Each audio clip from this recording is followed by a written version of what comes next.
అత్యంత కీలకమైన పార్లమెంట్ ఎన్నికల ముందు తెలంగాణ ప్రధాన ప్రతిపక్షం బీఆర్ఎస్ పార్టీ నుంచి మెజారిటీ నాయకులు వెళ్లిపోయారు. హైదరాబాద్ నగరంలోని పెద్ద నియోజకవర్గమైన ఖైరతాబాద్ ఎమ్మెల్యే దానం కూడా పార్టీ నుంచి జంప్ చేసేశారు. ఎక్కడైనా ఏ పార్టీ అయినా ఇక మీదట నాయకులను వెళ్లకుండా చూస్తామని, అంతర్గతంగా ఏం జరుగుతుందో దృష్టి పెడతామని చెబుతాయి. ఆ దిశగా అడుగులు వేసేందుకు కూడా కార్యోన్ముఖులు కావాల్సి ఉంటుంది.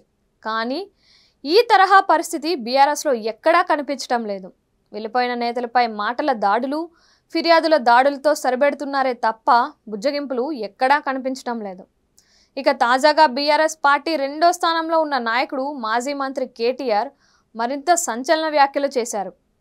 రాజకీయాల్లో ఉన్న నేతలు పార్టీ మారడం సహజమేనని, తమ పార్టీ నుంచి ఇప్పటికీ చాలామంది వెళ్ళిపోయిన మాట వాస్తవమేనని చెప్పారు.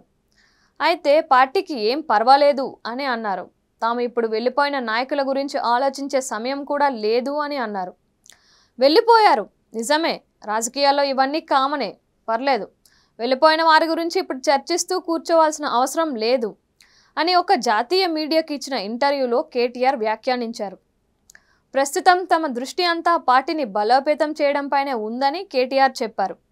ముఖ్యంగా ప్రజలతోనే సంబంధాలు పెట్టుకునేందుకు తాము ప్లాన్ చేస్తున్నాము అని అన్నారు.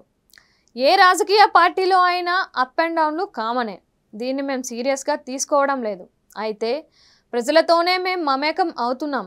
కేసీఆర్ పార్టీ పెట్టి 24 సంవత్సరాలు అయింది. ఈ కాలంలో అనేక ఆటుపోట్లు ఎదుర్కొన్నారు. ఎంతోమంది వచ్చారు వెళ్ళారు. వారి గురించి ఆలోచిస్తూ కూర్చుంటే టైం వేస్ట్ అవుతుంది.